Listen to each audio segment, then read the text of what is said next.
কথায় আছে বাঙালির 12 মাসে 13 পার্বণ, তবুও যেন বাঙালির মন ভরে না। সময় নদীর স্রোতের ন্যায় বয়ে চলেছে ঠিকই, সেই রকম বৈশাখ মাসের নববর্ষ পালনের রেশ মিটতে না মিটতেই বাঙালি আবার মেতে ওঠে উৎসবের মরশুমে। তারই মধ্যে এমন উৎসবও রয়েছে যা শুধুমাত্র উৎসবই না, মানুষের মিলন ক্ষেত্র তথা মেলা। আর বাংলা বছরের মেলা শুরু মানেই তো রথের মেলা। নমস্কার সবাইকে, আমি তানিয়া। আমার একটা নতুন ভিডিওতে তোমাদেরকে অনেক ওয়েলকাম। আজ হলো রথযাত্রা, তো সবাইকে জানাই শুভ রথযাত্রার অনেক অনেক শুভেচ্ছা। আজ আমি আর বোন যাচ্ছি রথের মেলা দেখতে। আমরা দুজন যাচ্ছি না, ওখান থেকে হাজরাবাবুও আসবে। মোট আমরা 3 জন যাচ্ছি রথের মেলা দেখতে। তো আজকে রথের মেলার ব্লগটা আমি আমাদের ছাদ থেকে শুরু করলাম, এখান থেকে ইন্ট্রো দিলাম। তো আজকে রথের মেলার ব্লগটা তোমরা দেখতে থাকো, কেউ কিন্তু স্কিপ করবে না, পুরো ব্লগটা দেখবে। আর কেমন লাগলো অবশ্যই কমেন্ট করে জানাবে। তো চলো রথের মেলায়। তো চলে তো এসছি রথের মেলায়। রথযাত্রা মানেই মনে পড়ে যায় সেই ছোটবেলার কথা। ছোটবেলায় আমাদের সবারই কাছে রথযাত্রা মানেই একটা বিশাল আয়োজন। রথযাত্রার শুরুর মোট দিন 6 আগে থেকেই নিজেদের ছোট রথ বানানোর প্রস্তুতিতে সবাই ব্যস্ত। তারপর দিন গুনতে না গুনতেই যেন দোরগোড়ায় এসে হাজির সোজা রথ, অর্থাৎ রথের প্রথম দিন। এদিকে রথও তৈরি। রথে স্বয়ং জগন্নাথ দেব, সুভদ্রা ও বলরাম ফুলের সাজ পুরে যেন এক আলাদাই মাত্রা পেয়েছেন।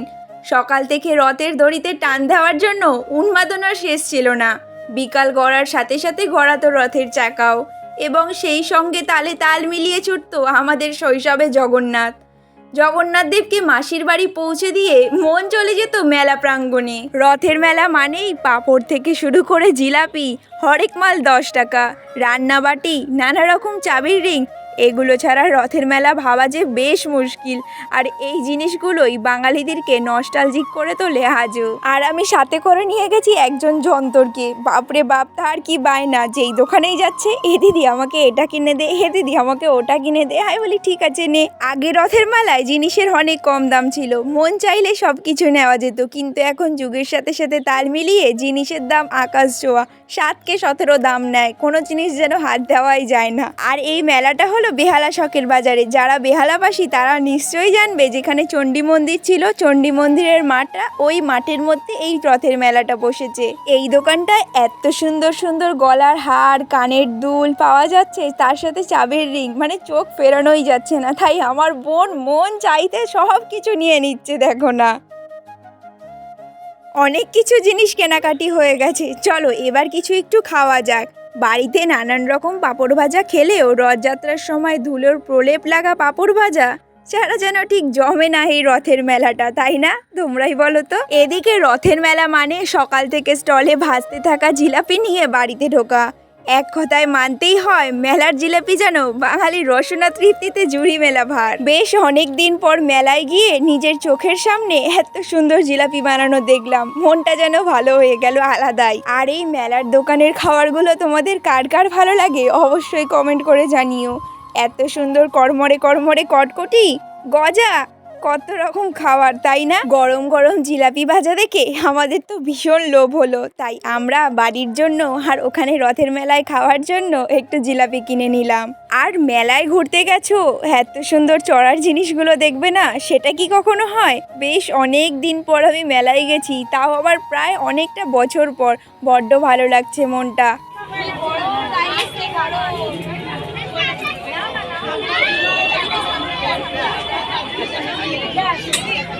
এই যে এগুলো আমরা কিনছি, কোনটা কিনবো এখন সেটা নিয়ে ডিসকাস করছি, কোনটা নেওয়া যায়। এ দেখো, রথের মেলায় দোকানে গিয়ে রান্নাবাটি থেকে পুতুল এগুলো বাদ দিই কিভাবে?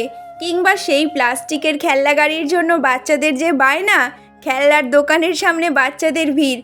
এদিন এক অন্যতম সেরা মুহূর্তকে তুলে ধরে। হাজরাবাবু ওনার দাদার ছেলেকে গিফট দেওয়ার জন্য একটা বেবলেট কিনে নিল। আর এই বেবলেটগুলো সেই ছোট্টবেলায় চালিয়েছিলাম, এখন তো ভুলেও গেছি কিভাবে এই বেবলেট চালাতে হয়। তোমরা যে যাই বলো, যুগের সাথে তাল মেলাতে মেলাতে একটু হলেও, একটু বলাটা ভুল, অনেকটাই যেন বদলে গিয়েছে সেই আনন্দ উপভোগের মুহূর্তগুলো। কারণ বর্তমান সময় মানুষ অনেক বেশি সোশ্যাল মিডিয়ায় নির্ভর। ব্যস্ততার মাঝে মেলায় গেলেও সেই ছোটোবেলার মুহূর্তগুলো হয়তো আর সেভাবে উপভোগ করতে পারি না। কতক্ষণে 4-5টা ছবি তুলে সোশ্যাল মিডিয়ায় পোস্ট করব, কতক্ষণে সুন্দর সুন্দর ক্লিপ নেব ভিডিওর, সেইগুলো নিয়েই ব্যস্ত থাকি আমরা। সেটাই আমাদের মূল লক্ষ্য থাকে। তো যাই হোক, ছাড়ো, বাদ দাও ওসব কথা। আমরা মেলায় গিয়ে এখন যেটা সব থেকে ট্রেন্ডিং চলছে স্প্রিং পটেটো, সেটা আমরা খেয়ে নিলাম, আর এটার প্লেট 50 টাকা। আর মেলায় ঘুরতে গিয়েছি, ফুচকা খাবো না সেটা কি কখনো হয়? তো আমরা ফুচকাও খেয়ে নিলাম ওটা খাওয়ার পর। ফুচকার দোকানের সামনে এই দাঁড়িয়ে থাকাটাই হচ্ছে সব থেকে বিপজ্জনক। বাপরে বাপ, এত সুন্দর গন্ধ নাকে আসে, মনেই হবে না যে দাঁড়িয়ে থাকি, কতক্ষণে খাবো সেটাই ভাবতে থাকি। খুব ভালোভাবে মেলা ঘুরলাম, কিন্তু হঠাৎ করে মাঝ রাস্তায় বৃষ্টি চলে এলো। এবার বৃষ্টি এলে আর কি করা যাবে, বাঙালি মানুষ ছাতা নিয়েই মেলা ঘুরছে, দেখো না। তো চলো এবার একটু বাড়ির পথে রওনা দেওয়া যাক, কারণ রাতও হয়ে গেছে আর বৃষ্টিও পড়ছে। এবার তাহলে বাড়ি যাই। আজকের ভিডিওটা আমি এখানেই শেষ করছি। দেখা হচ্ছে তোমাদের সাথে অন্য কোনো নতুন একটা ভিডিওতে। ততক্ষণের জন্য তোমরা খুব ভালো থেকো, টাটা।